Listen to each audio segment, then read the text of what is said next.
बचपन से तो मेरे को लगन थी वैसे म्यूजिक की। घर में मेरे परदादा जी थे, केसरी प्रसाद जी, वो हारमोनियम प्लेयर थे। हाँ, घर वाले तो बोलते थे कौन चाहेगा कि हमारा बच्चा म्यूजिक में जाए। डांस की तरफ भी मेरा था थोड़ा, गिटार सीखने में पूरा फोकस था। जो जेएमएन कॉलेज की बैक साइड है। अच्छा, वहाँ पे चर्च है। वहाँ पे शुरुआत हुई स्ट्रीट जैमर की। वो है हमारा battle of band, first prize आया था स्ट्रीट जैमर का। तो आपने पेट्रोल डलवा लिया था, उस हिसाब से उस टाइम पेट्रोल की कीमत थोड़ी कम है, तो कुछ कह नहीं सकते। हमें 2000 रुपीज मिले थे और हम 2011 में 2011 में 2000 रुपीज। बहुत बड़ी अमाउंट होती है। बहुत बड़ी अमाउंट थी। इसके बगैर मैं नहीं रह सकता, मैं बीमार हो जाऊंगा अगर गिटार नहीं बजाऊंगा तो। नमस्कार दोस्तों, स्वागत है आपका बंटी टॉक्स पे। और आज का पॉडकास्ट जो है हमारे लिए बहुत ज्यादा मोटिवेशन का काम करेगा, क्योंकि आज हमारे स्पेशल गेस्ट है अनूप सर, जिन्होंने यह साबित कर दिया कि अगर लगन सच्ची हो तो सपने जो है आसानी से प्राप्त किए जा सकते हैं। तो जो कि एक गिटारिस्ट भी हैं और एक गिटार टीचर भी है, जिनके बहुत सारे जो है स्टूडेंट आज अच्छी अच्छी जगह परफॉर्म कर रहे हैं। कुछ म्यूजिक टीचर भी हैं। तो जानेंगे उनकी लाइफ से जुड़े कुछ महत्वपूर्ण फैक्ट, उनकी लाइफ जर्नी के बारे में, जो हमें सिखाएंगे कि जिंदगी में जो है कैसे हमें एक आर्टिस्ट लाइन में काम करना चाहिए। हाँ जी अनूप सर, स्वागत है आपका बंटी टॉक्स में। बहुत बहुत थैंक यू। तो हम आपकी लाइफ जर्नी थोड़ा शुरू करते हैं, ताकि हमारे गेस्ट जान सके कि आपने कैसे जो है शुरुआती के दिनों में आर्टिस्ट लाइन में आने की शुरुआत करी। शुरुआत तो मैं बचपन से बताऊं या फिर अपनी बचपन से बताता हूं। बचपन से तो मेरे को लगन थी वैसे म्यूजिक की जी। सिर्फ मैं सुनता था और मुझे बनना था सिंगर। अच्छा, मतलब ये नहीं पता था मुझे कि मैं कोई इंस्ट्रूमेंट भी प्ले करूंगा, बस मुझे बनना था सिंगर। तो बड़े होके थोड़ा सा आगे बढ़े तो मोटिवेट किया, कई लोगों से मोटिवेशन मिली मुझे। ये जो आपके इसको ये आपको जो जैसे आपने बताया कि लगन है, ये आपको स्कूल लाइन से मिली कि आपको स्कूल लाइन से? अच्छा, स्कूल में क्या क्या ऐसा क्या हुआ स्कूल में कि जिससे आपको लगा कि एक ना उस टाइम पे आया था इंडियन आइडल। अच्छा, नया नया। उससे पहले भी मैं थोड़ा बहुत गाता था स्कूल में, जैसे 26 जनवरी होगी और मतलब गणतंत्र दिवस, इंडिपेंडेंस डे पे मैं गाता था। पैट्रियोटिक सॉन्ग हो गया। मुझे बचपन से गाने का शौक था। घर में कोई संगीत में था? घर में मेरे परदादा जी थे, केसरी प्रसाद जी, वो हारमोनियम प्लेयर थे जी। हाँ जी। तो उनसे आपने तो बस उन्हीं का सोच लो कि परदादा जी को आपने देखा हुआ है कि वैसे नहीं, बताया पापा किसने? बताते थे, बुआ बताती थी मेरी। अच्छा, तो उनसे पता लगा था कि वो म्यूजिक में थे, इसलिए तुम म्यूजिक में हो आज। तो फिर आपने उनसे वो प्रेरणा ली कि मेरे परदादा जी हारमोनियम बजाते थे, हाँ। पापा ने तो बजाई नहीं है, हाँ। क्यों ना मेरे को ही संगीत में आना चाहिए। तो स्कूल में क्या इंसिडेंट हुआ ऐसा कि जो आपको लगा कि मेरे को म्यूजिक की तरफ जाना चाहिए? एक्चुअली ना घर पे पुराने गाने चलते थे यार उस टाइम पे, रेडियो और ये डेक वगैरह होते थे उस टाइम पे। जी। तो मैं छोटा था, सुनता था सिर्फ रफी साहब को, और मेरे चाचा जी चला के रखते थे, तो रफी साहब के गाने चलते थे उस टाइम घर पे। तो मैं उनका फैन हो गया। तो मैंने जैसे गाने चलते थे उनके साथ गाना गुनगुनाना शुरू कर दिया। फिर मैंने चाचा जी से पूछा ये कौन सिंगर है, इनके नाम बताओ। उन्होंने बताया कि ये किशोर जी हैं, ये रफी साहब हैं। तो मेरे को उनकी आवाज़ अच्छी लगी, फिर मैंने उनको कॉपी करना शुरू कर दिया। ऐसे ऐसे आपने हाँ, म्यूजिक पुराने संगीत में आना ओल्ड शुरू कर सॉन्ग्स। दिया। स्कूल में ऐसे कौन से मोमेंट्स थे जिन्होंने आपको जैसे या फिर मोटिवेट किया, आपके दोस्तों ने या फिर टीचर्स ने, कि जैसे हमें पता चला है कि पहले आपका शौक जो है गाने से, आपने म्यूजिक की शुरुआत करी है स्कूल से, और स्कूल में म्यूजिक भी नहीं था। तो मतलब वहाँ पे क्या माहौल मिला आपको स्कूल में? ऐसा बहुत एप्रिशिएशन मिलती थी यार, टीचर्स मतलब अप्रिशिएट करते थे कि यार ये लड़का पढ़ता भी अच्छा है और गाता भी अच्छा है। तो अप्रिशिएशन मिलेगी तो पता ही आपको, बचपन में अगर अप्रिशिएशन मिलती है तो बंदा और मेहनत से लगन से करता है। तो फिर मैं सोचने लगा कि यार फिर और अच्छे से करें इसको। अच्छा, स्कूल में ही। कौन सी क्लास स्कूल में म्यूजिक नहीं थी, म्यूजिक कौन नहीं सी था। क्लास की बात? ये है 7th क्लास की बात है, 6th 7th की बात है। 6th 7th से मेरे को मतलब गाने का शौक हो गया था। बिल्कुल, फिर वहां से आपने शुरुआत हाँ। करना शुरू कर दी। तो फैमिली वालों ने बोला ना कि पढ़ाई पे ज्यादा ध्यान दे, या फिर हाँ, घर वाले तो बोलते थे कौन चाहेगा कि हमारा बच्चा म्यूजिक में जाए, क्योंकि म्यूजिक में स्कोप नहीं दिखता लोगों को। अच्छा, उस टाइम नहीं लगता उस टाइम पे, लेकिन आज के टाइम में बहुत स्कोप है। अगर आप अच्छे से म्यूजिक करते हो और सीखते हो तो आपके पास डिग्रीज हैं, तो आप अच्छा सरवाइव कर जाओगे इसमें। बिल्कुल। तो जैसे आपने बताया कि स्कूल में 6-7 में आपने पार्टिसिपेट करना हाँ जी वो शुरू कर दिया, तो फिर आगे कैसे +2 की तरफ आपने? +2 फिर मेरे क्लास में ना एक लड़का और आया, अमन। मेरा क्लासमेट था, वो भी बहुत अच्छा गाता था। हम दोनों ना 10th क्लास में 11th क्लास में मिले थे मुझसे, अमन से। तो वो गाता था, मतलब वो डेस्क बजाता होता था और मैं सोनू निगम के गाने गाता था। तो ऐसे लड़कियां घेर के बैठ जाती थी, लड़कियां पास में बैठी हैं तो यार फिर आपको पता ही है ना, फिर तो और अच्छा गाने का ट्राई करता बंदा। तो वो बजाता था, मैं गाता होता था, तो बड़ा मजा आता था उस टाइम पे। 10th क्लास में? ये 11th क्लास की बात है। 11th क्लास की बात है। 11th 12th। फिर आगे कैसे आपने संगीत की फिर journey प्लस टू पास हुई, फिर सोचा कॉलेज कौन से जाएंगे।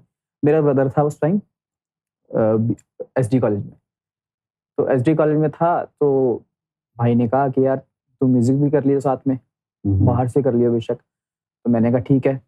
फिर हमारे अपनी फैमिली का क्या रिएक्शन था जब आपने सोचा कि म्यूजिक की तरफ? हाँ, फैमिली का रिएक्शन अच्छा नहीं था यार।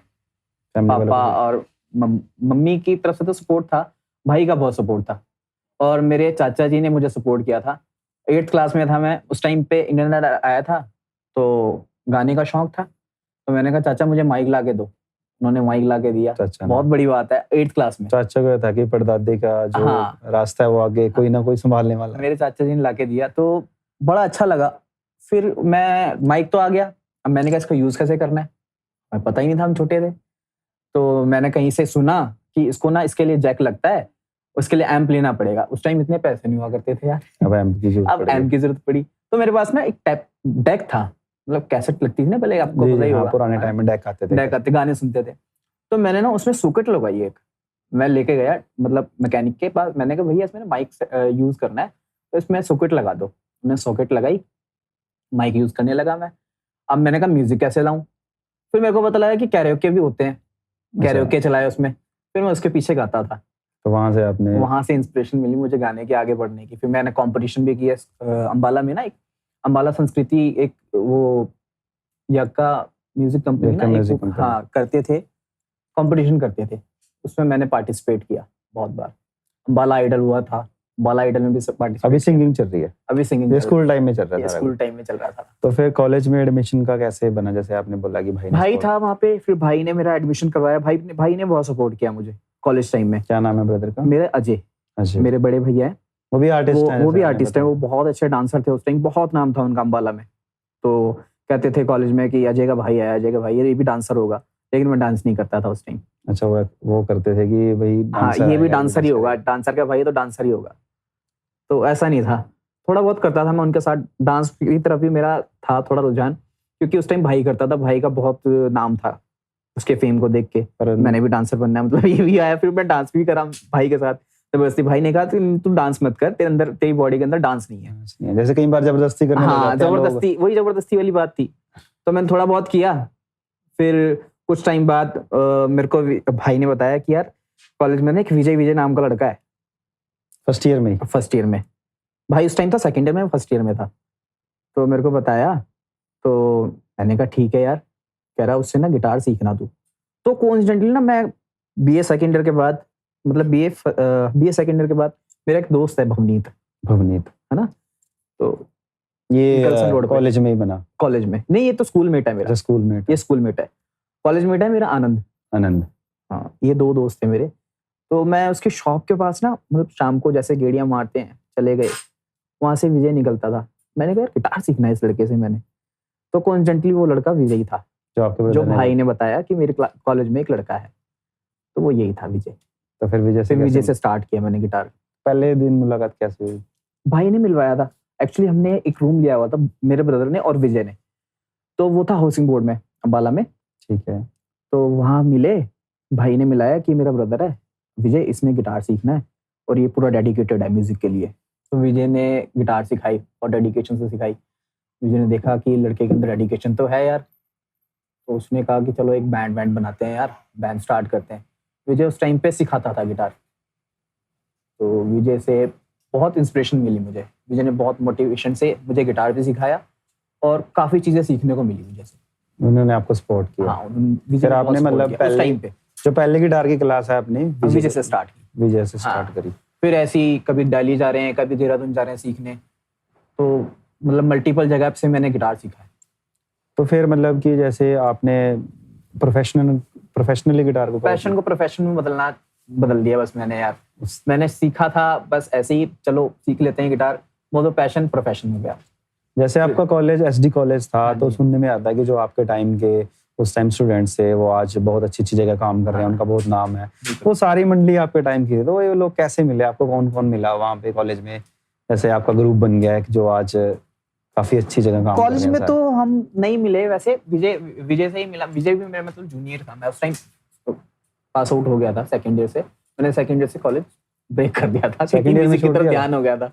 अच्छा, गिटार सीखने में पूरा फोकस था, मैंने पढ़ाई नहीं होती मुझसे। घर वालों ने क्या बोला? घर वालों ने तो बहुत कुछ बोला यार, पापा ने बहुत बोला, फिर भाई ने बोला कॉरेस्पॉन्डेंस कर लो।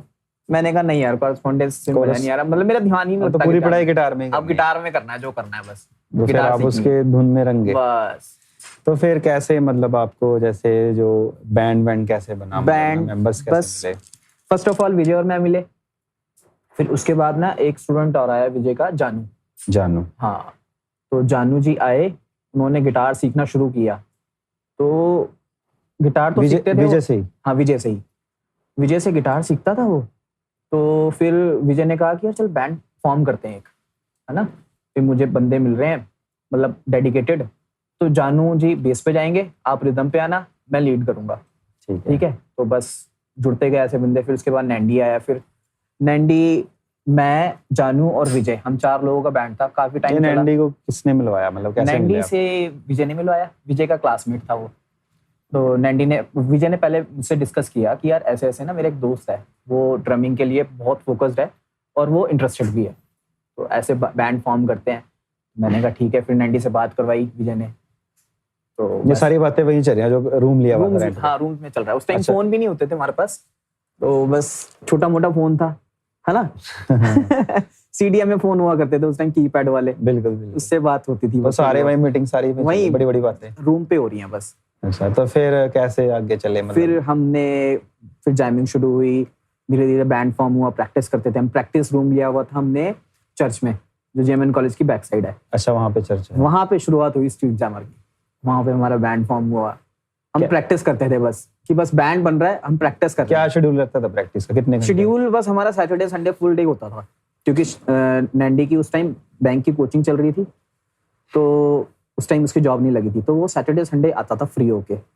वो घर पे झूठ बोल के आता था कि हाँ जी मैं कोचिंग पे जा रहा हूँ, और वो सीधा यहाँ टपकता था प्रैक्टिस के लिए, और वो 2 दिन लगा के जाता था। बड़ा मजा आता था यार, बहुत हमने फन मस्ती भी बहुत की उस टाइम पे।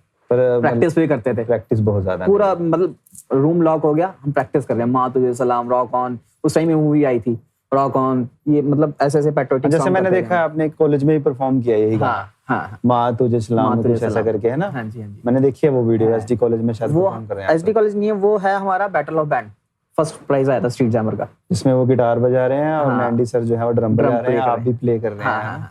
वो मैंने देखी है वीडियो। वो बैटल ऑफ बैंड हुआ था हमारा चंडीगढ़ में, वो पारस डाउनटाउन का है। पारस डाउनटाउन उस टाइम खुला था। ठीक है, मतलब वहाँ पे फिर अच्छा लगा आप सबको करके, मेहनत रंग ला रही है। वहाँ से शुरुआत हुई हमारी। कैसे पहला शो कैसे किया आपने? पहला शो तो बहुत यार पूरा पैक था, कैसे मजा आया काफी। कहाँ पे? मतलब डर भी था स्टेज पे, स्टेज फियर भी था, तो काफी पब्लिक थी सामने, यंगस्टर्स थे, तो बहुत अच्छा लगा वैसे परफॉर्म करके। कुछ सीखने को मिला कि हाँ भाई बस करते जाना है, रुकना नहीं है और डरना नहीं है, बस कॉन्फिडेंस पूरा। तो फिर आगे जैसे मतलब कि बैंड बन गया है ना प्रॉपर सारी चीजें, तो कैसे कैसे शोज करने, कहाँ जाते थे आप लोग उस टाइम? फर्स्ट शो उसके बाद हमने मनोज जी हमने किया चितकारा यूनिवर्सिटी में। उस टाइम हमारा फर्स्ट शो था वो। कौन से सन की बात है ये 2011 की बात है। 2011 तो हम ना अपनी स्पीकर्स लेके गए थे शो करने के लिए। टाटा 407 सुनिए आपने? टाटा 407, हाँ। उसमें ना उस जानू जी लेके आए थे वो। उस टाइम ना हमारे पैसे नहीं थे कि हम गाड़ी करके लेके जाएं, तो वो लेके आया जानू। 200 रुपए का पेट्रोल लगवाया था उसमें। 200 रुपए का? 200 रुपए का पेट्रोल, डीजल। अच्छा, डीजल था ना वो। तो हम चितकारा यूनिवर्सिटी गए थे, जो साउंड अपनी, हाँ साउंड अपनी, जो यहाँ पे बन्नूड़ में शायद, बन्नूड़ की तरफ है ना, तो लेके गए वहाँ पे तिरपाल डाल के ऊपर पूरा। अच्छा, ऊपर स्पीकर लगा रखे, नीचे आ बैठे, रस्सा रुस्सा मार रखा हाँ पूरा। मैं नैंडी पीछे, विजय आगे, मैं नैंडी जानू, हम पूरा कवर कर रखा था, क्योंकि उस टाइम ना धुंध पड़ रही थी बहुत, तो सर्दियों की बात, फॉग बहुत थी उस दिन। तो हम की ड्रम सील जाता है, आपको बताइए कि हमारे इंस्ट्रूमेंट ना खराब हो जाए। लेके गए वहाँ अपने स्पीकर्स लगा के गा रहे हैं जी। और फर्स्ट शो के हमें पेमेंट कितनी मिली सोचो आप, गैस करो। उस टाइम पे 2011 में कितने 200 का आपने पेट्रोल डलवा लिया था, उस हिसाब से उस टाइम पेट्रोल की कीमत थोड़ी कम है, तो कुछ कह नहीं सकते।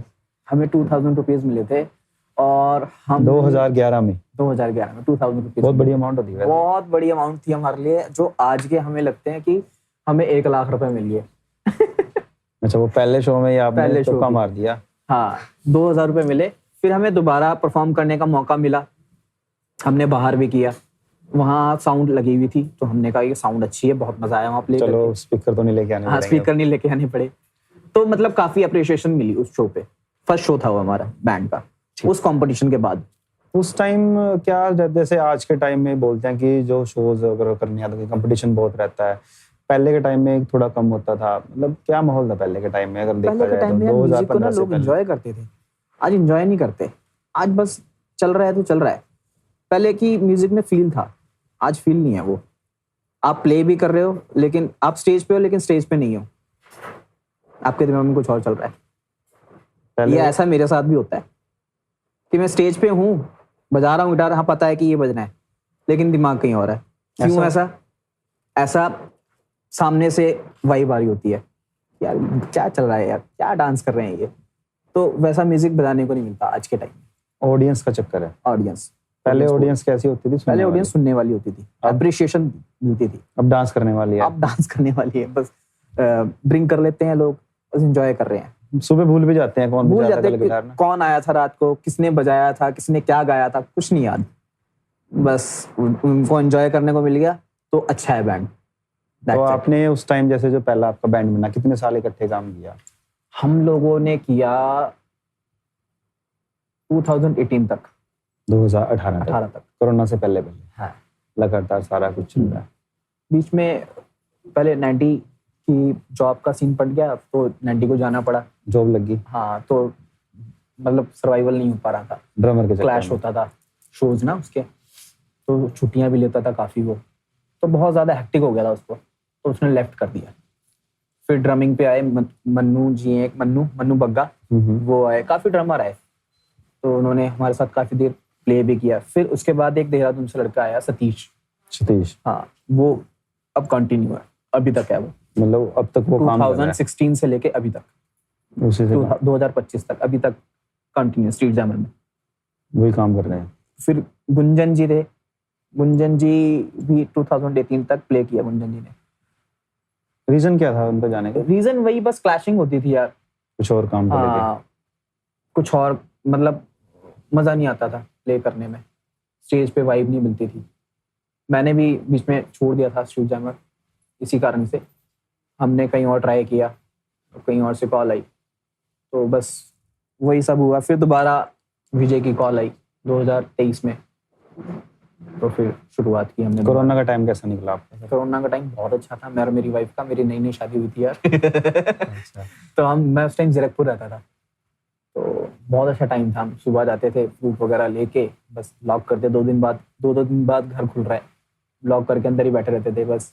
कभी हम, उनकी जॉब लगी हुई थी मेरी वाइफ की, जॉब करते थे चंडीगढ़ में, तो इस कारण से हम चंडीगढ़ जाना पड़ा। तो जॉब चल रही थी उनकी, मैं अपनी प्रैक्टिस में लगा रहता था। प्रैक्टिस करते रहते थे, मतलब आपने वो स्पेंड सारा टाइम उस टाइम म्यूजिक पे दिया।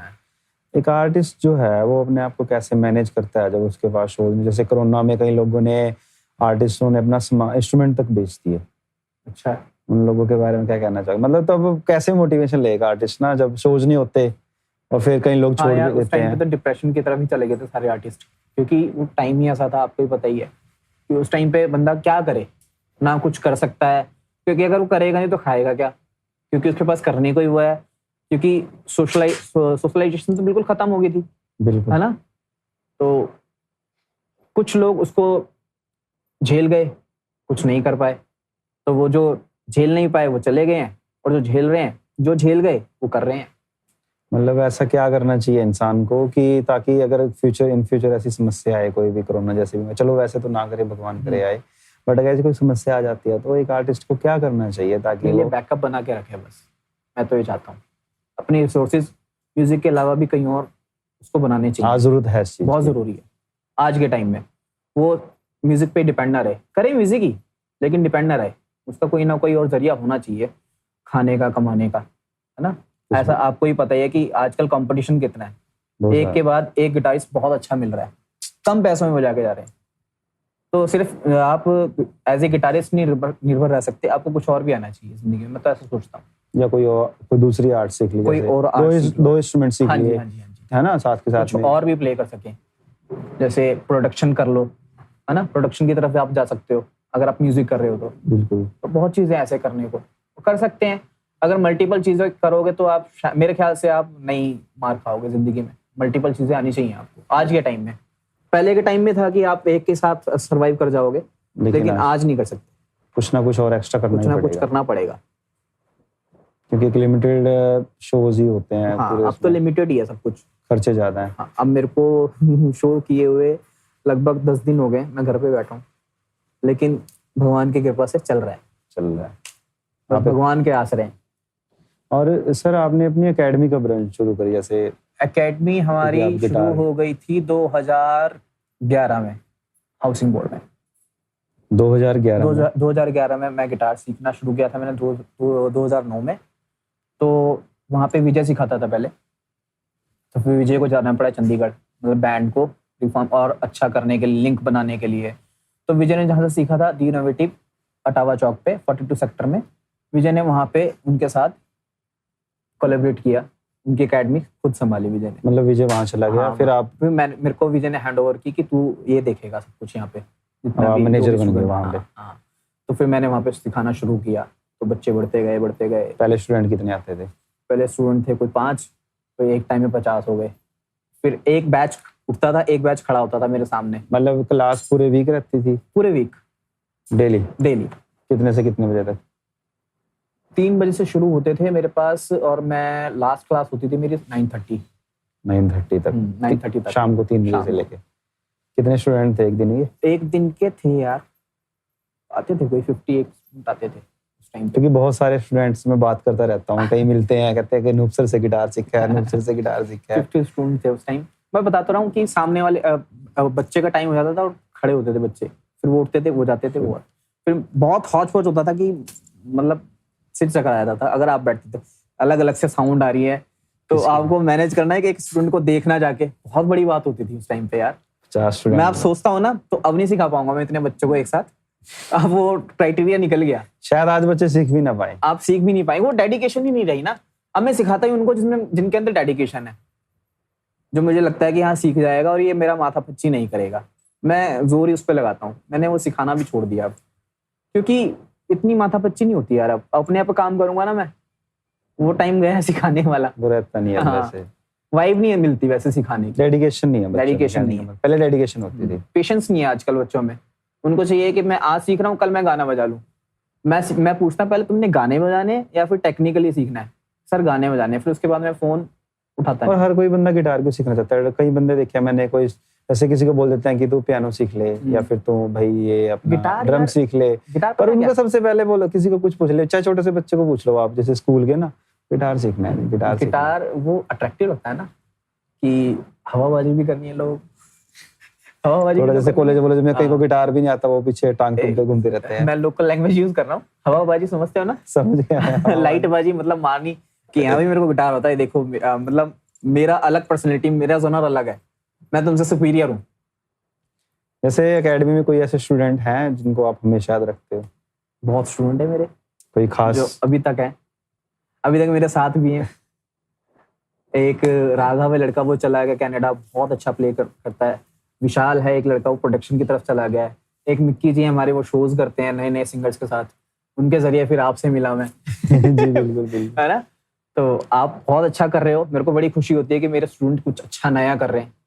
हम भी बहाने सर मिल लेते हैं आपको, मैं क्या कुछ ना कुछ सीखने को मिलेगा सर को, चलो कॉल करके तंगी कर लेते हैं। नहीं यार, तंग नहीं, मेरे को तो बड़ा खुशी होती है कि तुम लोग मुझे इतना प्यार करते हो, मुझे और हिम्मत मिलती है म्यूजिक में डटे रहने। नहीं, हम हमेशा आपके साथ हैं, हम आपसे भी बहुत ज्यादा कुछ सीखने को मिलता है जब भी आपसे मिलते हैं ना। थोड़ा डर भी रहता है मन में कई बार बात करते हुए। नहीं डरना है, क्या बोले, इंसान हूँ, आप भी इंसान हो। नहीं, थोड़ा फर्क पड़ता है ना कि सर कुछ बोल ना दे यार, ऐसे करके हम आपसे पीछे भी बातें करते हैं कई बार। अच्छा, मैंने आज गलत तो नहीं बोल दिया था? तो फिर मतलब एकेडमी अभी आपने वहां से फिर संभाली? मैंने वो लॉकडाउन के बाद खत्म कर दी एकेडमी। अच्छा, लॉकडाउन के बाद? लॉकडाउन के टाइम पे ना फिर खत्म ही हो गई थी। जैसे आपने स्ट्रीट जैमर को जब छोड़ा, मतलब क्विट किया थोड़े टाइम के लिए, तो उसके बाद आपने कौन से आर्टिस्ट के साथ काम करना उसके शुरू बाद किया? मुझे कॉल आई थी गुरनजर के साथ पास से। फिर गुरुनजर आपके टाइम में था कॉलेज में? हाँ जी, नहीं मेरे टाइम में नहीं था, अच्छा, मेरे वो आप बाद pass out जूनियर हो है गए। विजय और ये जूनियर है मेरे अच्छा, जूनियर है। गुरनजर। उस ओके। टाइम पे मैं फर्स्ट ईयर कॉल किसके आई फिर आपको गुरुनजर के साथ काम करने के लिए? मेरे उस टाइम ना नैंडी वहां चला गया था, गुरनजर के साथ प्ले करता था। तो फिर नैंडी ने बताया कि उसको गिटारिस्ट और बेस। बहाना तो नहीं मारा सर ने, नैंडी सर ने, ये जॉब का कभी विजय को क्विट करने के लिए उस टाइम में? नहीं बहाना नहीं था, उसके विजय के शोज बहुत ज्यादा होते थे। अच्छा, शोज आज भी बहुत ज्यादा है मार्केट में, विजय के शोज ज्यादा थे तो गुरनजर के कम होते थे। तो उस टाइम उसकी जॉब मैनेज हो रही थी। ठीक है, ठीक है, ठीक है। उसके लोकल ही होते थे, विजय के आउट ऑफ सिटी होते थे सारे। तब उनके सॉन्ग इतने आप नहीं रखे होंगे शायद, हाँ है ना? हाँ। तो फिर वहां से कॉल किसकी आई आपको? वहां से मेरे को गुंजन मेरा ब्रदर है, हम दोनों म्यूजिक में एक साथ ही आए थे। ओके, इनसे मिलने का कैसे, मतलब आप? गुंजन से? हाँ जी, हाँ जी। गुंजन तो मेरी बुआ जी का बेटा, मेरा कजन है ना। तो गुंजन बहुत अच्छा गाता था बचपन से ही, उसको गॉड गिफ्ट था, अच्छा। इसने कहीं से नहीं सीखा। तो गॉड गिफ्ट था, तो उसको जब बैंड फॉर्म हो रहा था ना, तो हमने इसको दिल्ली से बुलाया, ये सब कुछ छोड़ के आ भी गया म्यूजिक के लिए। दिल्ली से तो उधर से घर वालों ने पूछा नहीं कौन बुला रहा है? फेथ था ना, बचपन से ही प्यार बना हुआ था हमारा। अच्छा, विश्वास था पूरा। पूरा। तो आ गया वहां से, इसको फिर बेस गिटार पे विजय ने शुरू अच्छा, किया। विजय ही आपको तैयार करने वाला बंदा है? हाँ, विजय तो क्या बजाएगा, तू विजय क्या मेन है। तो विजय ने एक अगले दिन हमारा शो था, तो जानू जी हमारे उस टाइम गुस्सा चल रहे थे, उनको ऐसा? प्रैक्टिस नहीं करनी थी, मगर प्रैक्टिस पे स्टेज पे चढ़ना था जानू जी को। तो ऐसा जरूरी नहीं था उस टाइम स्ट्रीट जैमर के लिए कि जो प्रैक्टिस करेगा वही स्टेज पे चढ़ेगा। होना ऐसे चाहिए। हाँ, गुंजन ने पूरी रात, एक रात में गाने सीखे और अगले ही दिन वो स्टेज पे था। और उसको गिटार भी ऐसा पकड़ाया हुआ था ना हमने, इतना उठा हुआ था गिटार ना, बड़ी मुश्किल से उसने गिटार बजाया। तो बजा दिया। जब उसको गिटार बजाना आया ना, तो उसने सबसे पहले बात की कि यार तुम मेरे से करवा क्या रहे थे? तुमने मुझसे क्या बजवाया है? अच्छा, उस टाइम उनको पता नहीं था कि ये गिटार की पोजीशन गलत है। हाँ, एक्चुअल जो वो होती है, एक्सेंट होता है, कितना होता है, उसको जब पता लगा तब ये पता कब लगा? उसको जब उसने गिटार सीखना शुरू किया दिल्ली से। उसने देखा मैं धोखा हो गया। गुंजन ने बड़ी मेहनत की थी उस दौरान यार। तो फिर आपको मतलब गुंजन भैया का साथ मिला हाँ, है? गुंजन और मैं, फिर हम तो बचपन से ही थे, हम दो भाई थे लेकिन दोस्त की तरह रहते थे बचपन से, अब भी हैं। अब ये है कि थोड़ा काम अलग अलग हो गया तो मिलना कम होता है। जी जी। तो फिर उधर से आपको फोन आया गुरुनजर के लिए? गुरुनजर के लिए कॉल आया, ये नैंडी लेके गया था। फिर वहां से मीटिंग की हमारा, फिर उसके साथ ज्वाइन किया हमने, जैमिंग की शो से पहले। फिर उसके साथ मैंने 6 साल काम किया गुरुनजर के साथ। वहाँ पे टीम में कौन कौन था पहले या अब? जब हमारे टाइम में, हाँ जी, हमारे टाइम में मैं था, गुंजन जी थे और नैंडी था ड्रम पे, और एक मानव था लड़का कीबोर्ड पे, एक फ्लूटिस्ट कभी कभी आते थे, एक राहुल जी थे, और एक राम सैनी जी कभी कभी आते थे, और रवि भैया आते थे हमारे, और परकशन पे थे राहुल। अच्छा, सारे बंदे ने उस टाइम। और एक गिटारिस्ट था राजन जॉय, मैं और राजन गिटार पे थे। तो शोज लगातार चलते थे, रेगुलर चलते थे, जैसे बड़ा मजा आया। आप लोग मतलब कि शोज के लिए कैसे जाते थे अम्बाला से? नहीं, मैं जीरकपुर था ना उस टाइम। अच्छा, जीरकपुर। हाँ, जितना टाइम मैंने गुरुनगर के साथ काम किया उस टाइम, उतना टाइम मैं चंडीगढ़ था, चौधरी रहते थे। हाँ, मैं बाई कैब जाता था नैंडी के घर, वहाँ पे कैब आती थी, तो वहां से इकट्ठे होकर जाते थे हम सारे शोज के लिए। ड्रमर के घर? ऐसे ये भी बोलते हैं ना कि ड्रमर को लेने आते हैं लोग, जाते हैं क्योंकि सामान नहीं, वो स्पॉट सही था। अच्छा, स्पोर्ट्स वहाँ सारे इकट्ठे हो जाते थे। पर ज्यादातर देखा है मैंने ड्रमर के घर जैसे गिटारिस्ट को कहीं शो में जाना, गिटारिस्ट को फोन कर दिया, भाई यहाँ मिल ले, इस चौक पे मिल ले, पुल के ऊपर मिल ले, लेट हो रहा है, कई बार है ना, जैसे गाड़ी वहां पार कर दी। पर ड्रमर का ऐसा नहीं होता। ड्रमर को लोग लेने भी आते हैं घर पे, छोड़ के भी जाते हैं। उसके पास इंस्ट्रूमेंट्स तो काफी होते हैं, ये फायदा हो जाता है ड्रमर को कहीं ना कहीं, और बहुत हैवी उसको होता है। टेंशन रहती है, वो सो गया अगर तो वो घर ही उठेगा अपने, घर ही उठेगा, रास्ते में उतरना है, और वो मेन है, बैकबोन है, अगर वो नहीं गया तो कोई नहीं गया। ये रहता है। ऐसे मतलब कि जैसे आपने गुरुनजर के साथ, ऐसे आपने और कौन से आर्टिस्टों के साथ काम किया वैसे? यार उस टाइम पे काफी प्रभगिल था, प्रभगिल पाजी थे, उनके साथ 1-2 शोज किए, मतलब ऐसी लाइव रैंडमली जैसे फ्रीलांसिंग पे। हाँ, फ्रीलांसिंग करे। सिद्धू मूसेवाला जी थे, उनके साथ भी किया आपने? गुरुनजर के साथ ही आए थे वो प्ले करने, मतलब ऐसी मैरिज में आए थे, उनके साथ प्ले किया एक बार। अच्छा, तो उसके बाद नहीं मिल पाया मैं। चलो, वो तो इंसिडेंट ही ऐसा हो गया, अब नहीं रहे। काफी आर्टिस्ट आए थे उस टाइम पे। बिल्कुल। और भैया एक चीज और बताओ, जैसे मैंने देखा है आपकी पुरानी फोटोज देखी है, आपने पूरी जिम बॉडी वॉडी बना रखी है। ये मतलब फिटनेस का क्या, कहाँ से आपको यार फिटनेस का शुरुआत तो हुई मेरा ना आपकी? बचपन से कीड़ा था। मेरे ना चाचा जी थे, उनकी बॉडी बहुत अच्छी थी बचपन में, मैं उनको देखता था, वो करते थे एक्सरसाइज ऊपर। वही मतलब चाचा जी जिन्होंने आपको वो दिलवाया था टेप रिकॉर्डर नहीं, वगैरह? वो नहीं, उनसे छोटे, अच्छा। उनसे छोटे। तो उनको देखता था बचपन से, मोटिवेशन थी। फिर कॉलेज गया, कॉलेज में मेरा दोस्त मिला आनंद।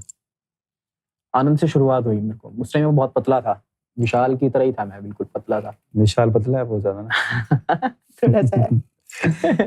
तो हम गए। तो विशाल को सीख लेना चाहिए आपसे। मैं तो बहुत सिखाया यार, सीखता ही नहीं, मैं क्या करूं। मैं तो डाइट भी लिख के दे दी है कि यार तो ये फिर- खाया करो। प्रोटीन भी उसने खराब कर दिया है मंगा के, सिर्फ एक दो स्कूप पिए हैं, वो खराब कर दिया, वो कीड़े पड़ गए होंगे उसके अंदर, अब तक तो मॉइस्चर आ गया होगा। तो आनंद से शुरुआत की मैंने। आनंद ने मुझे सब कुछ बताया, शुरू से लेके एंड तक, अभी तक बताता है वो मुझे, और अभी तक मैं उससे पूछता भी हूँ।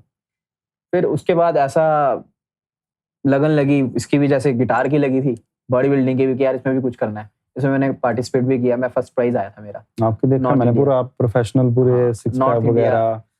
मिस्टर नॉर्थ इंडिया था, पानीपत में हुआ था वो कॉम्पिटिशन, फर्स्ट अब प्राइज आया। मैनेज कैसे करते थे, जैसे जिम भी यार जाना है और शोज पे भी जाना है? उस टाइम पे बहुत मुश्किल होता था मेरे को, लेकिन डेडिकेशन थी, कर गया मैं बैग लेके चलता था अपने साथ, पानी डाइट वाइट सब अपने बैग में भर वो के आप रखता अभी था। भी रखते हो वैसे वो मैंने तो अब तो कम हो गया है, पहले की तरह नहीं रहा।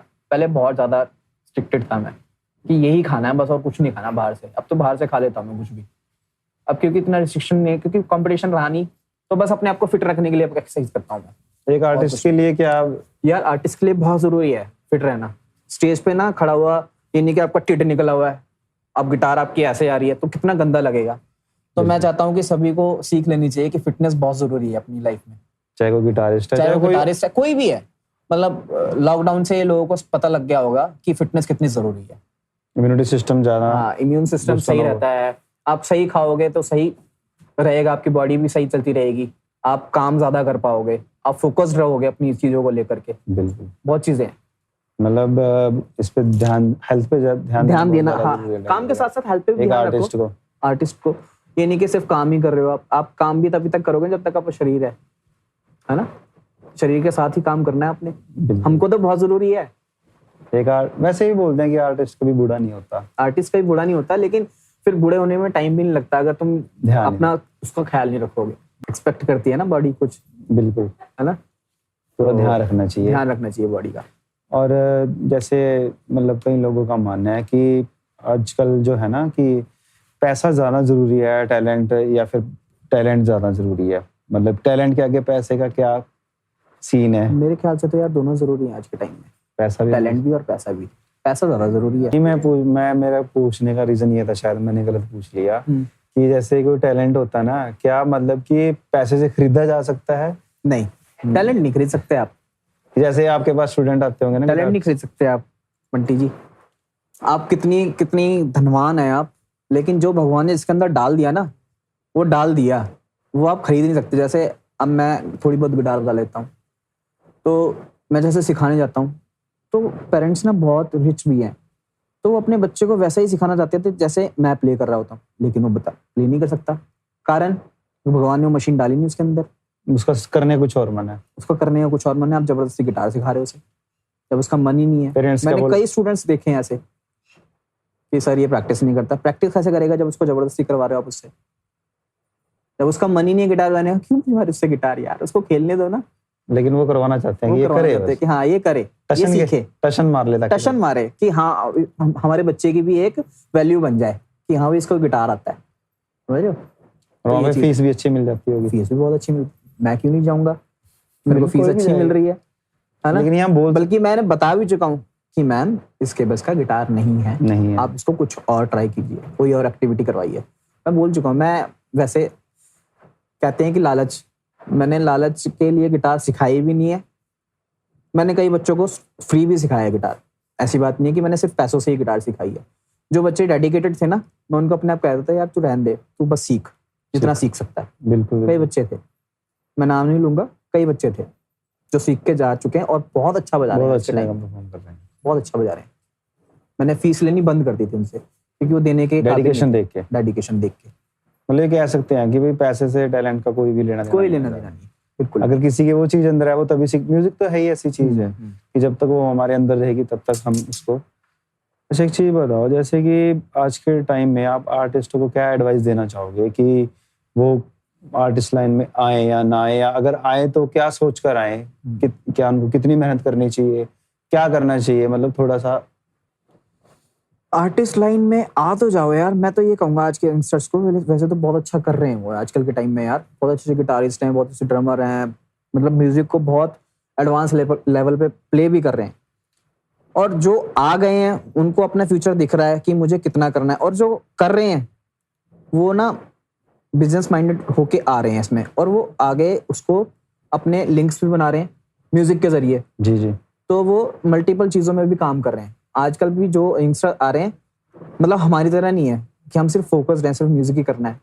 मैं अपनी बात बता रहा हूँ, मैं सिर्फ म्यूजिक की तरफ ही था और कुछ सोचा ही नहीं मैंने लाइफ में कि अब मैंने कोई बिजनेस करना है, मेरे को मल्टीपल चीजें करनी है। मैं बस बजाते गया।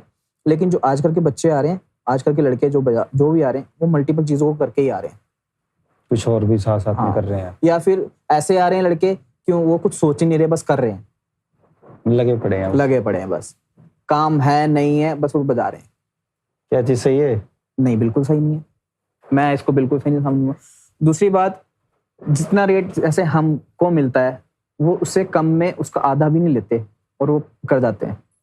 फ्री के बराबर चल रहा है सब कुछ। हाँ, इससे दूसरे आर्टिस्टों को नुकसान होता है, बिल्कुल होता है। क्योंकि उनको लगता है कि आर्टिस्ट तो चलो ऐसे ही आ जाते हैं, फिर जब कोई अच्छा आर्टिस्ट पैसे मतलब अपनी पेमेंट मांगता है ना, तो शायद वो उसको मना कर देते हैं। उसको मना कर देते हैं, यार तुम्हारे तो बहुत रेट है, यार तुम क्वालिटी भी तो देखो कि वो क्या प्ले करेगा और मैं क्या प्ले करूंगा। क्वालिटी नहीं देखते, वो देखते हैं कि पैसे कहाँ से बच रहे हैं हमारे, वो पैसे बचाने की करते हैं, या उसी को बुला लेते हैं, कम में बजा देगा। और वो फिर ज्यादा टाइम भी नहीं चल पाते हैं। बिल्कुल, क्योंकि उनका शोज ही ऐसा जाएगा। तो कई गिटारिस्ट हैं छोड़ के बैठे हैं, वो आजकल म्यूजिशियंस हैं, मैं नाम नहीं लूंगा, लेकिन छोड़ के बैठे हैं, वो कुछ और कर रहे हैं आज की टाइम में। ज्यादा लंबा नहीं, लंबा सफर तय नहीं कर पाएंगे वो। अगर कोई आर्टिस्ट शॉर्टकट के चक्कर में है, लंबा सफर तय नहीं कर पाएंगे वो। पेशेंस रखने पड़ते हैं म्यूजिक में आने के लिए, और पापड़ बेलने पड़ते हैं। बिल्कुल। और अपनी लाइफ को सर्वाइवल बनाने के लिए बहुत मेहनत करनी पड़ती है म्यूजिक में रह करके, अगर आप म्यूजिक ही कर रहे हो तो। आपका शेड्यूल क्या रहता है सर वैसे? जब मेरा शोज schedule- लगातार चलते हैं, रेस्ट नहीं मिल पाता कई बार। हाँ, देखे मैंने बस हम आर्टिस्ट। सफर में कर रहे हैं, जो सफर नींद पूरी कर रहे हैं। कई बार तो ऐसा होता है, यार बस अब नहीं। लेकिन फिर जब आती है ना पेमेंट, तब मन खुश होता है, हाँ यार कि मेहनत का कुछ फल आ रहा है। कुछ तो आया, फिर वो सारी थकान मिट जाती है। जैसे कई बार ऐसा भी हुआ आपका कि पूरे हफ्ते के शोर वो बहुत दूर दूर जगह है? हाँ, एक हफ्ता मैं घर पे नहीं आता, कई बार सब बाहर ट्रैवलिंग में चल रहा है। यार जो फ्लाइट शो होते हैं ना, वो ज्यादा थकावट वाले होते हैं। जो कार वाले शो होते हैं, लोगों का ये मानना है कि फ्लाइट वाले शो आरामदायक होते हैं। फ्लाइट वाले शो में एक तो 2 घंटे पहले चलो, 2 घंटे पहले पहुंचो एयरपोर्ट पे, उसमें नींद है नहीं है, आपने पहुंचना है, पहुंचना पड़ेगा टाइम। नहीं तो फ्लाइट मिस वो फ्लाइट मिस हो गई तो फिर वो आपका नुकसान है। तो इसलिए झेलना पड़ता है फ्लाइट वाले शो। मेरे को ऐसा लगता है कि फ्लाइट वाले शो ज्यादा थकाते हैं। रीजन वही है कि बहुत सारी चीजें पहले ही करनी पड़ती है। हाँ, बहुत सारी चीजें एडवांस में लेके चलनी पड़ती है। अभी आप कौन से बैंड में काम कर रहे हो सर वैसे? मैं स्ट्रीट जैमर में काम कर रहा हूँ और बहुत मजा आ रहा है यार। पहले के स्ट्रीट जैमर में और अब के स्ट्रीट जैमर में बहुत जमीन आसमान का अंतर है। कैसे रहते हैं आप सारे बैंड मेंबर? सारे बढ़िया, एकदम झकास, एकदम मस्त वाला। कौन करता है? मैं ही करता हूँ वैसे तो, मैं और सतीश हम लगे रहते हैं। कि हमारे विकास जी हैं, वो प्रकर्षण पे हैं, मजाक मस्ती चलती रहती है। अब जैमर जी होते हैं, विजय जैमर जी, तब अलग मस्ती होती है। जब बैंड मेंबर्स होते हैं तब अलग मस्ती होती है। मतलब वैसे जो विजय भाई हैं, आप अब करते हो अभी भी कॉलेज टाइम की बातें? हाँ, हम पुरानी बातें करते हैं, बिल्कुल छेड़ते हैं, मजा आता है। विजय भाई पूछते हैं आपको कई बार कि मेरे पिक्चर के जाने के बाद एकेडमी कैसे संभाल लिया आपने? हाँ, उस टाइम पे एकेडमी छोड़ चुका था मैं, जब मैंने बैंड छोड़ा था, मतलब कम करता था। अच्छा, कम। हाँ, अब पूछते हैं वो कि सिखाता है तू गिटार? मैंने कहा हाँ सिखाता हूँ, थोड़ा बहुत सिखाता हूँ, सिर्फ होम ट्यूशन देता हूँ अब मैं। अगर किसी ने होम ट्यूशन लेनी हो तो सर से कांटेक्ट कर सकते हैं। जरूर।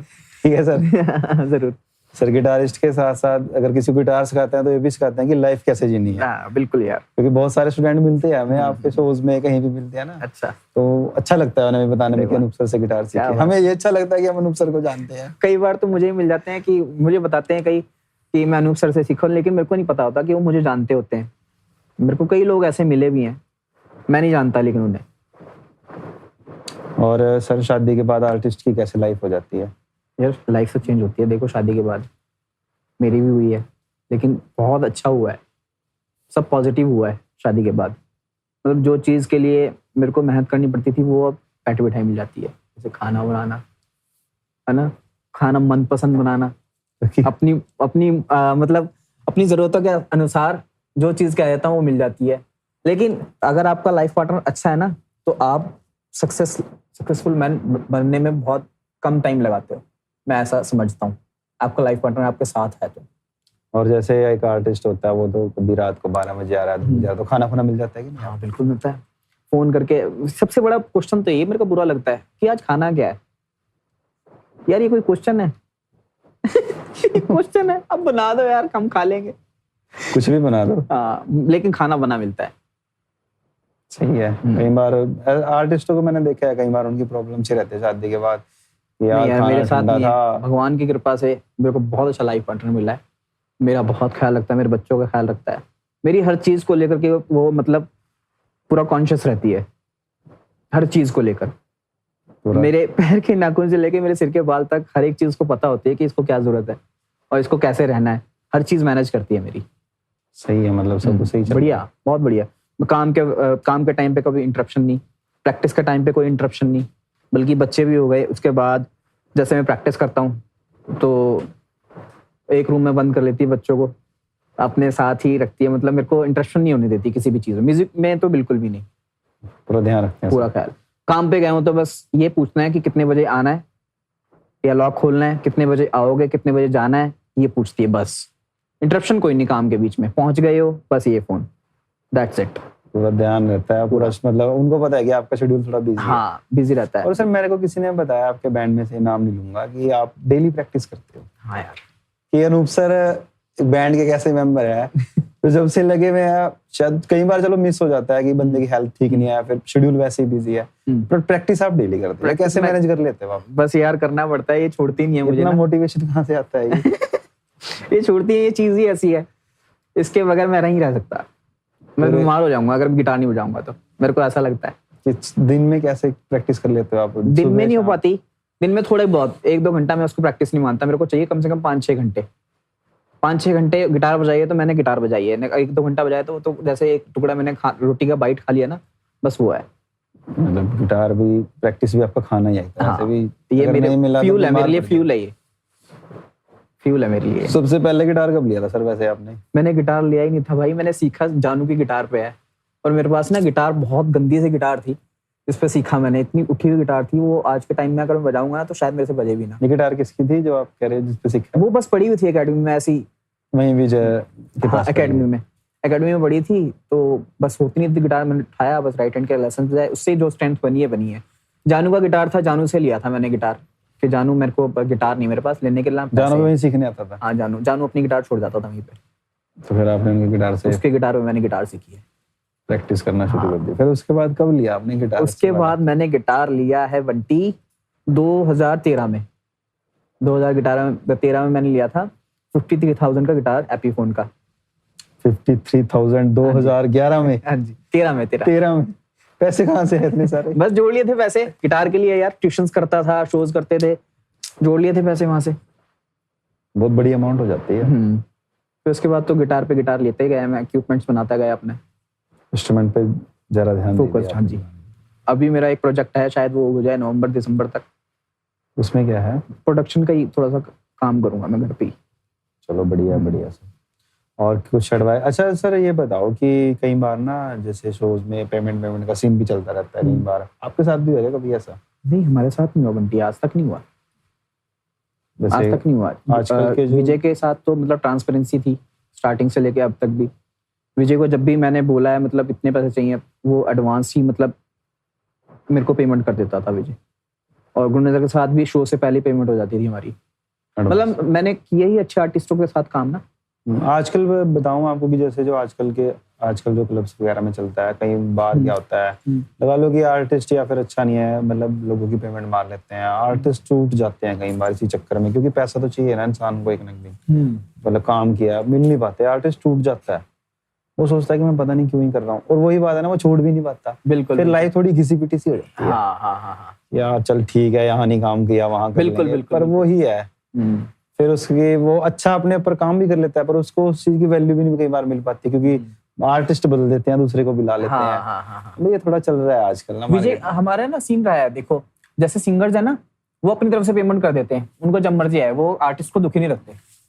गुरनजर का भी ये सीन था और विजय का भी, वो आर्टिस्ट को दुखी नहीं रखते, वो अपनी जेब से पेमेंट कर देंगे, उनको जब मर्जी आए। और विजय के साथ तो ऐसा भी होता है, कई क्लब्स की पेमेंट नहीं आई है और विजय ने अपने पास से पे किया हम सबको। ये सिखाता है कि टीम को कैसे हाँ मैनेज रखा जाए। मैनेज रखना है, ये अच्छी चीज है विजय के अंदर। विजय ने पेमेंट नहीं रोकी कभी किसी की, ना गुरनजर ने। सही है। और आजकल के आप क्या कहना चाहोगे, जो आर्टिस्ट हैं, मतलब काम कर रहे हैं, जो गिटारिस्ट बजा रहे हैं या बजाना चाहते हैं, उनको कुछ एडवाइस क्या दूं यार, बस यही है कि म्यूजिक जो कर रहे हो बस दिल से करो और करते रहो, डेडिकेशन से करो जो भी कर रहे हो बस। और अपनी मेहनत में कहीं भी कमी मत छोड़ो कि भगवान को लगे अच्छा ये तो वहां आलस दिखा रहा था, इसको छोड़ो, इसको यहीं रहने दो। करना तो डेडिकेशन से करो, करना है तो डेडिकेशन से करो, वरना छोड़ दो। क्या अभी आप एकेडमी रन करोगे कोई अम्बाला में, कुछ शेड्यूल है आपका इन फ्यूचर? माइंड तो नहीं है यार, इस तरफ माइंड नहीं है मेरा। अगर कहीं से अपॉर्चुनिटी आती है तो जरूर करूंगा ओपन। अगर किसी स्टूडेंट्स को गिटार सीखना हो तो जरूर सिखाएंगे। मुझे क्या सब ये तो मेरा पैशन है यार, ये तो मैं छोड़ नहीं सकता ना अवॉइड कर सकता। आपका लाइफ में सबसे ज्यादा साथ किसने दिया सर, शादी से पहले? शादी से पहले मेरा साथ मतलब म्यूजिक में, कोई दोस्त या फिर कोई ऐसे दोस्तों में लगा लो। म्यूजिक में लाने के लिए मेरी मम्मी ने और मेरे भाई ने मेरा बहुत साथ दिया है। अगर वो ना होते तो शायद मैं म्यूजिक में भी ना होता, क्योंकि पापा नहीं चाहते थे कि मैं म्यूजिक में जाऊं। रीजन क्या था? रीजन ये कि इसमें स्कोप नहीं है यार, क्या करोगे तुम म्यूजिक में जाके। मेरे भाई ने अड़ा रहा लेकिन कि पापा इसे करने दो जो कर रहा है, और ये अच्छा ही करेगा जो भी करेगा। तो कहीं ना कहीं भाई को लगता भी था कि करेगा ये, तो भाई ने मेरा साथ और दिया। आपने भाई किया ने- भी अब? मैंने किया भी थोड़ा बहुत, भगवान की कृपा से, नहीं हमारी तरफ से हमारे हमें लगता है कि गुरु बहुत के कुछ- आशीर्वाद से। नहीं ठीक है। और दोस्तों में? दोस्तों में तो मेरे सारे सपोर्टिव है दोस्त। आनंद और भवनीत हमेशा सपोर्ट करते हैं मुझे, क्या और बोलूं? मेरा दोस्त नैंडी वो भी बहुत सपोर्ट करता है। विजय भी दोस्त ही है, विजय भी अभी तक सपोर्ट करता है, मतलब हर चीज बताता है मुझे, इसको ऐसे नहीं ऐसे करेंगे यार, ऐसे करेंगे ऐसे करेंगे। जैसे कहीं दूर का शो आ गया तो बातें होते चल जाती है, बहुत चलती है, हमारे टॉपिक छिड़ जाते हैं। मजा भी आता है। कई बार लड़ाई भी हुई है वैसे? किसी दोस्त लड़ाई के साथ वैसे होती? नहीं, वैसी लड़ाई नहीं हुई, बस थोड़ा गुस्सा नोक झोंक हुई है, शांत हो जाते हैं बस। विजय को पता लग जाता है कि उसको गुस्सा आ गया है, बस फिर विजय मस्ती का टाइम में आता है, फिर मस्ती में सब भूल जाते हैं, मैनेज हो जाती हैं चीजें। मैनेज हो जाती है। ऐसा नहीं है कि बहुत ज्यादा गुस्सा हो हाँ गया। बहुत ज्यादा नहीं, थोड़ा बहुत, थोड़ी देर के लिए। थोड़ा चल जाता है, थोड़ा फिर ठीक हो जाती हैं चीजें। कोई ऐसा शो जो आपको हमेशा याद रहे या यार रहता हमारा है? फर्स्ट शो बताया था चित्कार यूनिवर्सिटी वाला। उसके अलावा कोई और? उसके अलावा तो ऐसे तो बहुत शोज हैं। एक जो अभी बताया मैंने, फर्स्ट हमारा बैटल ऑफ बैंड था, वो याद रहेगा मुझे हमेशा। उसका जो सराउंड था, उसकी जो पब्लिक थी, और जैसा अप्रिशिएशन हमें मिला था, सबने आके हमारे साथ फोटो खिंचाया था एक एक बंदे के साथ, बहुत अच्छा लगा था आफ्टर शो। बिल्कुल। और कोई ऐसा शो का जाने का जब किसी शो में जा रहे हो आप, कभी लेट हो रहे हो या फिर कुछ हो गया हो, वो आपको हमेशा याद रहता हो? कोई ट्रैवल ऐसे शो में जाते थे? हाँ एक बार अभी पीछे ही 2023 में हमारी फ्लाइट थी, तो मैं लेट हो गया था, बहुत ज़्यादा लेट हो गया था, फ्लाइट उड़ने वाली थी बस। तो विजय के बार फोन आए जा रहे, यार आजा आजा आजा, कहाँ रह गए। तो ना कैब वाले ने लेट कर दिया था, उस टाइम में जयपुर रहता था, कैब वाले ने लेट कर दिया था, तो मुझे था कि शायद आज का शो छूटेगा। फिर बस पहुंच गया था, मैं टाइम पे पहुंच गया था, बिल्कुल उड़ने वाली थी फ्लाइट। भाग के पकड़ी? हाँ भाग के पकड़ी यार। वही है ना, आपने बताया कि फ्लाइट वाले शो में जाने से भी डरती रहती है। सुबह ही तो शो करके आया था, जलंधर था शो, सोए नहीं आके। फिर सुबह 6:20 की पहली फ्लाइट उड़ती है गुवाहाटी के लिए। सर गुरनजर के साथ जो आपने क्रॉसेबल में काम किया है, क्रॉसब्लेड लाइव, हाँ बिल्कुल, उसमें कैसा एक्सपीरियंस रहा आपका? बहुत अच्छा एक्सपीरियंस रहा है, काफी सिंगर से मतलब एक्सपीरियंस शेयर किए, काफी सिंगर से मिला भी, तो उनसे बहुत चीजें सीखने को भी मिली, ऑब्जर्वेशन मिली कि यार ये लोग कैसे रहते हैं और कैसे सर्वाइवल करते हैं। तो बड़ा अच्छा एक्सपीरियंस रहा वो क्रॉसब्लेड लाइव का। बढ़िया, बहुत अच्छा। आगे भी कोई ऐसा है कर रहे हो आप कुछ? अभी तो कुछ नहीं है ऐसा। और कई स्टूडेंट को जो कहते हैं कि हमें एकदम गिटार आ जाना चाहिए, कि उठाया और सीख लिया, उनको क्या कहना चाहोगे आप? उनके लिए तो मैं कुछ भी नहीं कहूंगा यार। उनके लिए मैं कुछ भी नहीं कहूंगा, तुम उठाओ गिटार और बजाओ बस, उनके लिए मैं यही ओके। और कहूंगा। सर स्टूडियो सेशन का एक्सपीरियंस कैसा रहा आपका? बहुत अच्छा। क्या क्या होता है स्टूडियो में? स्टूडियो सेशन से यार काफी चीजें इंप्रूव होती हैं।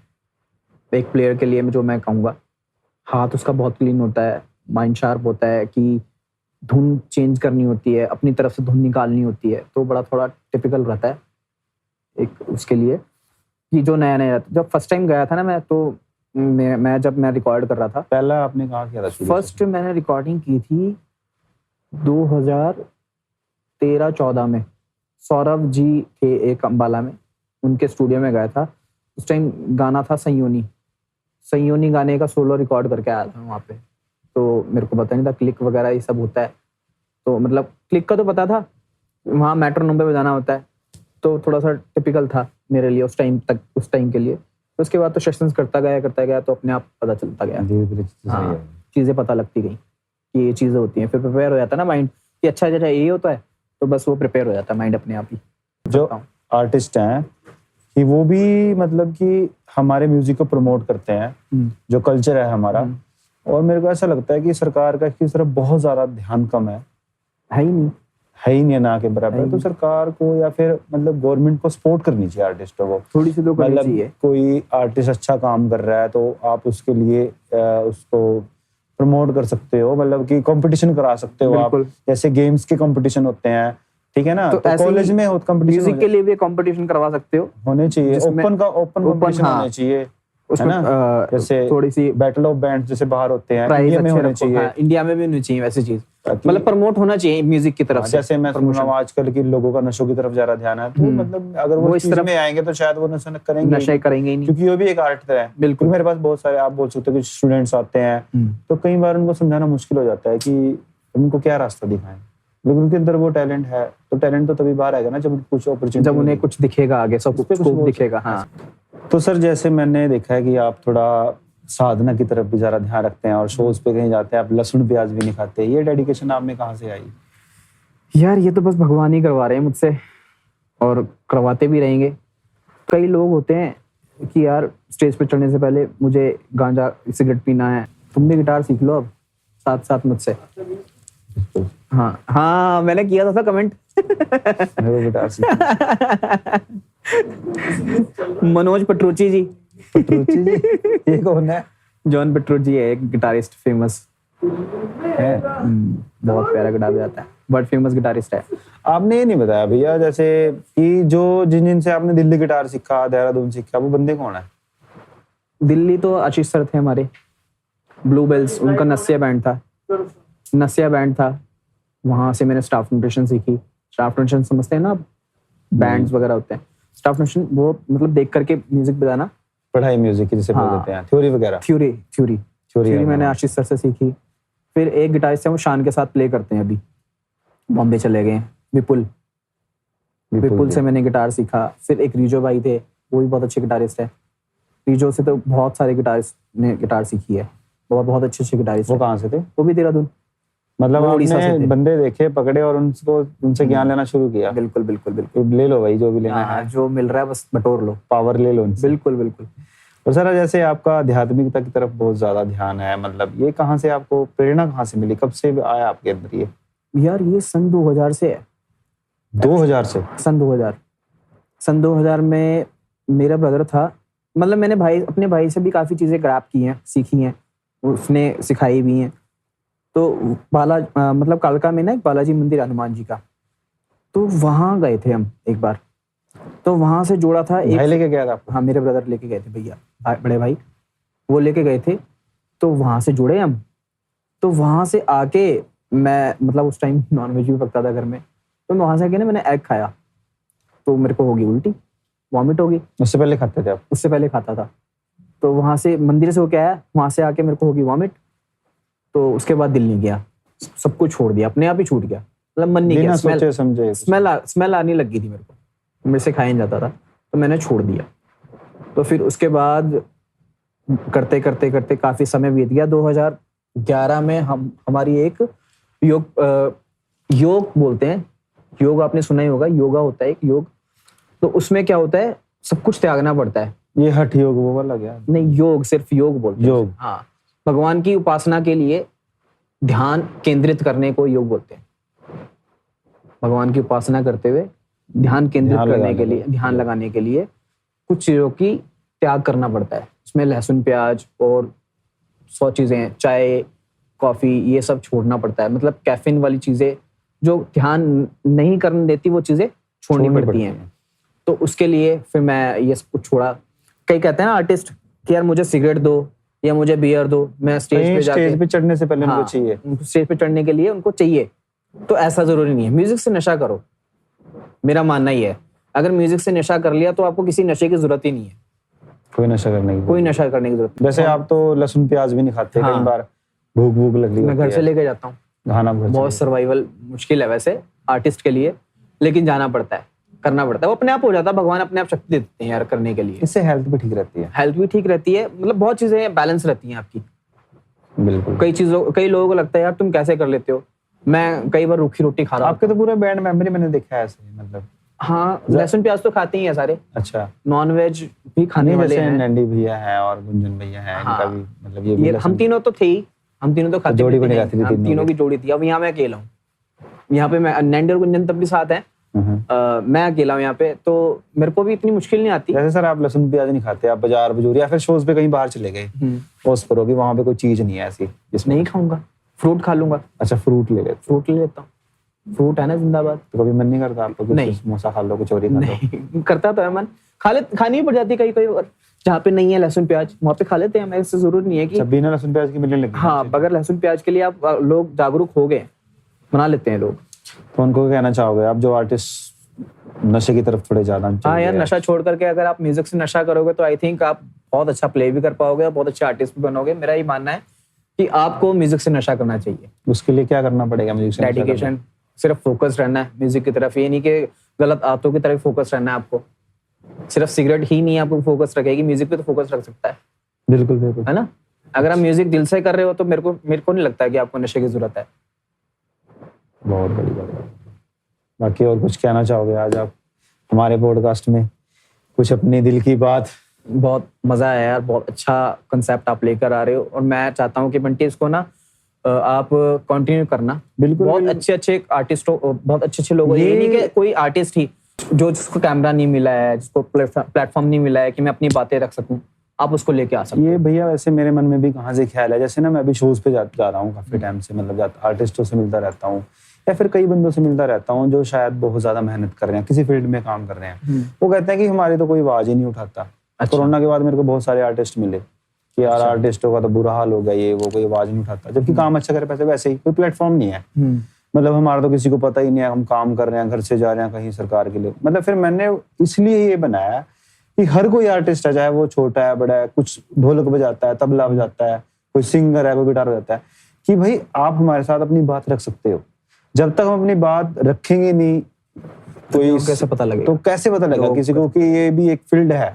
हालांकि मैं चाहता हूँ कि ये सरकार तक भी ये बात पहुंचे कि एक आर्टिस्ट जो है वो एक कैसे जो है भारतीय संगीत को प्रमोट कर रहा है। यार मैं तो चाहूंगा कि सरकार को भी ना म्यूजिशियन के लिए कोई एक मतलब एक प्रणाली बनानी चाहिए। जैसे कोई कंपटीशन होता है तो उसमें सरकार कुछ ना करे, डोनेशन के रूप में प्राइज ही रख दे, तो इससे लोगों को मोटिवेशन मिलेगी कि यार म्यूजिक में भी अच्छा स्कोप है, अब म्यूजिक भी हम अच्छे से कर सकते हैं। तो जैसे आप सुन रहे हो कि नशे की तरफ जा रहे हैं लोग म्यूजिक छोड़ के, तो वो इन सब चीजों को भूल के वो फोकस रहेंगे म्यूजिक की तरफ, कि गवर्नमेंट इसकी तरफ ध्यान देती है। तो बिल्कुल सरकार को ध्यान देना चाहिए। सर मैं एक चीज बता दूं आपको, जैसे बंदे दूसरे जैसे गेम्स करते हैं, सरकार उनके कंपटीशन कराती है, इवन तक कि आपने देखा क्रिकेट में बंदों का बहुत ज्यादा ध्यान रहता है। ठीक है, क्योंकि वहाँ पे सरकार उनको सपोर्ट कर रही है, म्यूजिक का सपोर्ट नहीं कर रही है। तो म्यूजिक को भी सपोर्ट में आने के लिए सरकार को थोड़ा सा ध्यान देना पड़ेगा। इस तरफ बिल्कुल ध्यान नहीं है सरकार का। मैं चाहूंगा उनको सरकार कोटा दे सकते है, जैसे कोई अच्छे लेवल का आर्टिस्ट बन गए है ना, तो उनको कहीं जॉब लगवा सकती है, जैसे स्पोर्ट्स कोटे में लगती हैं। बिल्कुल बिल्कुल।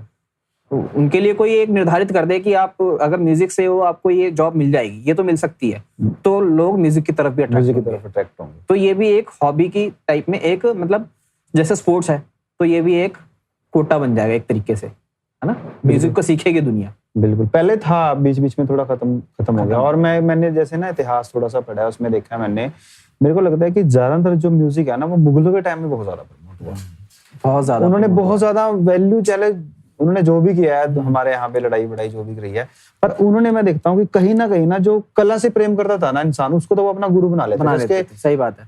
पहरावा कुछ भी हो, चाहे मतलब वो अमीर है गरीब है कुछ भी है, पर अगर उसके अंदर कला है ना तो वो उसको अपना गुरु बना लेते थे। मुगलों को मैंने देखा है, बिल्कुल यार, उन्होंने किया ऐसा करके दिखाया, उन्होंने दिखाया कि कला की वैल्यू क्या होती है। बहुत सारे, अगर आप राजाओं के बारे में पढ़ोगे, अकबर ने बहुत सारे, मतलब जैसे तानसेन हो गया, आपने तानसेन का नाम सुना हो गया, और भी बहुत सारे उनके टाइम में बंदे हुए हैं जो उन्होंने उनको स्पेशल उनको एक दर्जा दिया है कि भाई आप लोग टैलेंटेड है और आपकी ये फील्ड है, आपने इस फील्ड में काम करना है। उनकी रचनाएं लिखवाई गई हैं, उनसे ज्ञान लिया, नीवा रहकर इन लोगों ने झुककर ज्ञान लिया। इन लोगों ने मतलब प्रमोट किया था उस टाइम पे म्यूजिक को, आर्ट को प्रमोट किया। बिल्कुल बिल्कुल, म्यूजिक को लगा लो, चाहे आप कोई बंदा कोई चीज बना रहा है, आर्ट को मतलब प्रमोट किया बेसिकली। तो आजकल वो यार टाइम खत्म हो गया, आजकल नहीं आर्ट की तरफ कोई ध्यान देता, और देना चाहिए, मतलब ये चीज ना खत्म हो गई अब। बिल्कुल बिल्कुल, ध्यान देना चाहिए। मैं भी, मतलब हम मांग उठा रहे हैं धीरे धीरे, पर एक चीज देखिए मैंने, म्यूजिक वाले कभी मांग नहीं उठाते बेचारे, वो भी तो शांत रहते हैं। शांत क्या, गए शाम को, रात को घर आ रहे हैं, उन्हें अपने शो से मतलब है। पर आज की डेट में करना पड़ेगा कुछ ना कुछ। वो यार एक यूनिटी होनी चाहिए हम म्यूजिशियन की भी ना, अगर यूनिटी नहीं बनेगी तो फिर मेरे ख्याल से कोई आवाज भी नहीं उठा पाएगा। इसकी तरफ ध्यान देना पड़ेगा थोड़ा सा, सबको यूनिटी बनानी पड़ेगी। सोचते सब है लेकिन कोई आवाज नहीं उठाता, प्रैक्टिकल हो ही नहीं पा रहा कोई। क्यों नहीं हो पा रहा? उसका कारण है, कारण अगर उसका कारण ये है कि अगर वो आवाज उठाएगा ना तो उसको दबा दिया जाएगा कि यार क्या कर रहा है तू, दूसरा फोन करके कहेगा यार तू क्या कर रहा है, करने देना जो हो रहा है, तेरे को क्या लेना, तू अकेला क्या कर लेगा। वो अकेला आवाज उठाने से रहा, फिर वो दब जाती है आवाज, यूनिटी तो क्या बनेगी। शुरुआत कहीं ना कहीं से करनी, शुरुआत तो एक बंदे को तो करनी पड़ेगी, वो खड़ा रहे कि हाँ मैंने करना है, मैं अकेला खड़ा हूँ, कोई ना हो, चाहे वो आर्टिस्ट की पेमेंट को लेकर हो, चाहे वो आर्टिस्ट के और भी जो भी है, जैसे क्लब्स वगैरह ने किसी ने पेमेंट मार लिया या फिर कोई और सीन हो गया ना, सरकार के आगे कोई बात रखनी है आर्टिस्टों को लेके, कुछ भी जो उनकी मजबूरियां हैं उनको दूर करना है, हमें कमियों को, तो इस हिसाब से सरकार ऐसा भी कर सकती है कि कोई इंसान कोई इंस्ट्रूमेंट ले रहा है तो उस पर कोई टैक्स वैक्स कम कर दे, जैसे इंस्ट्रूमेंट बहुत ज्यादा महंगे हैं, बहुत महंगे हैं यार, ऐसा भी कर सकती है सरकार ना। सरकार ध्यान नहीं देती इस तरफ यार, फिर वो म्यूजिशियन का मन टूट जाता है। इतने महंगे 1-1 1.5 लाख रुपए गिटार है, उस पर तुम यार इतना जीएसटी लगा रहे हो, वो एक्स्ट्रा और पड़ जाता है, फिर बंदा लेता ही नहीं है, वो चाहता है चल यार ये ठीक है इसी में बजा लूंगा। सपने खत्म हो जाते हैं, सपने खत्म हो जाते हैं, मन टूटता है थोड़ा सा आर्टिस्ट का, जब कहीं से सपोर्ट नहीं मिल पाती। बिल्कुल। तो आज के पॉडकास्ट को हम करते हैं यहीं वाइंड अप। सर आपका बहुत बहुत धन्यवाद आने के लिए। अरे बहुत बहुत धन्यवाद, तो मैं आप लोगों को भी करूंगा, समय दिया, क्योंकि यार तुम लोग भी मेहनत कर रहे हो, मैं तो चाहता हूँ कि तुम्हारा ये पॉडकास्ट ना बहुत आगे तक जाए, तुम जिस मेहनत से डेडिकेशन से कर रहे हो, लोगों की मतलब बातें रख रहे हो समाज में, मतलब आज के टाइम में कोई नहीं कर पा रहा है ऐसा। बंटी इसको कंटिन्यू रखना, बिल्कुल, जहाँ भी सपोर्ट बनेगा बताना। तुम्हारे पास टीम बहुत अच्छी है, तुम्हारे दोस्त बहुत अच्छे हैं, कोऑपरेटिव हैं, सारे साथ देते हैं, बिल्कुल, विशाल, मिक्की, ये सब गुरी दोस्त हमेशा साथ, सारे खड़े हुए हैं तुम्हारे साथ, ठीक है। बस इसको कंटिन्यू रखना। बहुत बहुत thank you so much guys हमारे पॉडकास्ट को देखने के लिए। इस पॉडकास्ट को बाद अपने दोस्तों के साथ शेयर करें। अगर किसी को भी गिटार की क्लास लेनी है या गिटार से संबंधित कोई भी क्वेश्चन पूछना है, कोई भी आपको ज्ञान चाहिए, तो आप अनूप सर से कांटेक्ट कर सकते हैं। इनका इंस्टाग्राम का लिंक मैं आपको डाल दूंगा। Thank you so much, thanks a lot.